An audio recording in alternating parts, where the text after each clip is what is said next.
Hi, this is Kerry Artek with Wicked Stocks, bringing you your daily Apple report for Wednesday, May 31st, 2023. Before I click on all the charts, just want to encourage you to please click like, subscribe, share. All of them help us out a great deal. Also, check out wickedstocks.com, where we offer a full suite of daily and weekly analytical videos, just like the Apple and Tesla reports you see for free on YouTube, including the daily Triple Q, the daily SPY report, weekly analysis on the S&P 500 index, the NASDAQ 100, and the long bond ETF, the TLT, as well as 2 individual stock picks a week that you never see on YouTube, 5 to 10 minute video format that takes a look at, meaningful large cap, typically stock trades that set up for nice multi-week moves, well suited for what I would call the longer term swing trader, 3 to 5 weeks out, near term investor, 2 to 3 months out and beyond. Check out wickedstocks.com. We offer a 5-day free trial that goes with your subscription. Anyway, here we have it. This is an old story, about 5 weeks in the making, having closed above this long-term channel top that had been an objective really since the January low, settling above 170.68, put this market into a whole nother dynamic. Rather than the possibility of topping out in the low 170s and falling off into later year, we're now expecting still 182.94 as a 3 to 5 week target. We may reach that level this week. I'll get to that in a moment. And over the next year or less, probably less, this 219.35 longer term rising channel top, where Apple can top out actually on an annual basis. And so still 183 out of the money calls that don't expire for at least a month or two. That's been the play now for over a month. And still the 220, 230 out of the money calls that don't expire for at least a full year. That is still the upside play for longer term options traders. Now let's take a look at the day itself, because that is really the big picture. Very solid support in the low 170s that we've repeatedly tested. Our next near term, that is 3 to 5 week objective in the 182.94 area. So let's take a look at this chart here. This is our downside really for the day.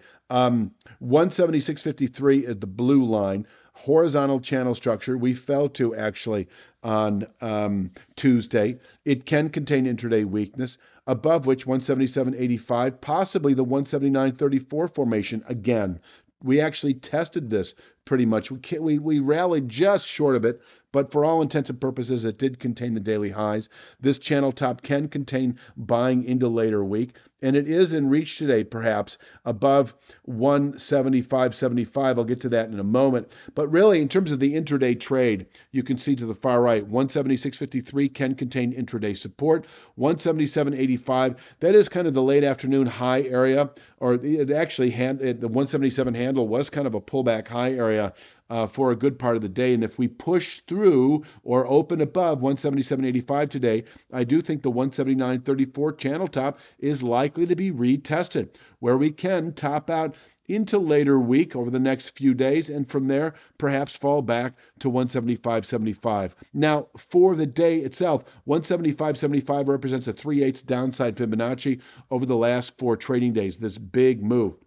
It also is a gap closer. 175.75 is, I don't think it's this exact high on this gap, but it's very close. So we could close the gap, test the 3/8, bottom out for the day, and then come off of this area nicely through the rest of the day. If we close today below 175.75, I see a good high for the week, and we can unravel over the next few days, 3 to 5 days, back into the low 170s. So 3 to 5 day swing traders go short, or at least liquidate a long position below 175.75. Now the go short for the 3 to 5 day swing trade was really on Tuesday, when we came very close to testing 179.34. And if you are short off of this formation, and you may well be, you could take some profits today at 175.75, or you may hold out for the possibility of the low 170s. That low 170s possibility becomes a probability within 3 to 5 days of settling today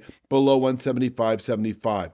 And so just keep that in mind. We should test then 173.15 within a day or so, and within several days, 3 to 5 days, back into the low 170s, where this market finds not only meaningful daily chart channel support coming up, That actually coincides quite well right now with the long-term channel top we settled above 5 weeks ago. This week at 170.68 and on the daily chart 170.43. This is our base. I don't know if we'll revisit it anytime soon.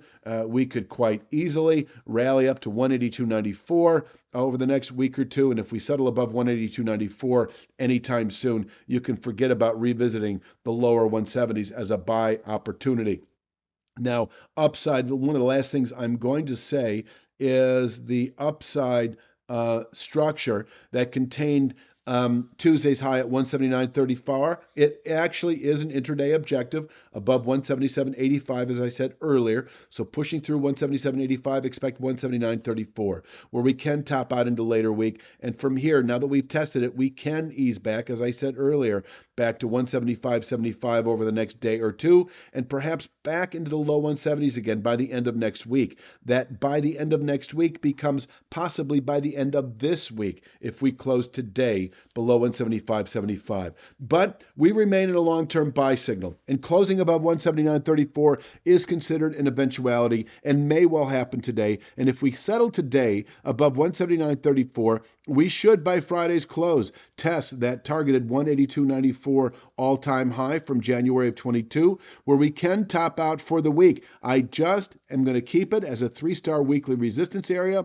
I don't think there's anything formidable about 182.94. Yeah, we may top out there for a month, but I'm going to keep it as a week. It also lines up pretty well right now with a rising channel top that is today at 184.74. So this includes trade that goes all the way back to the March low. This rising channel top is really a range right now. So if we close today above 179.34, 3 to 5 day swing traders, if you're short, I would reverse and take profits then in the 182.94 to 184.74 region, where yes, we can top out through next week, possibly through June, and if settled above, should result in a continued sort of vertical hyperbolic move as we move into later year. This thing can get just as vertical, probably will sustain that verticalness that it's actually had since this January low if we close above 182.94 soon.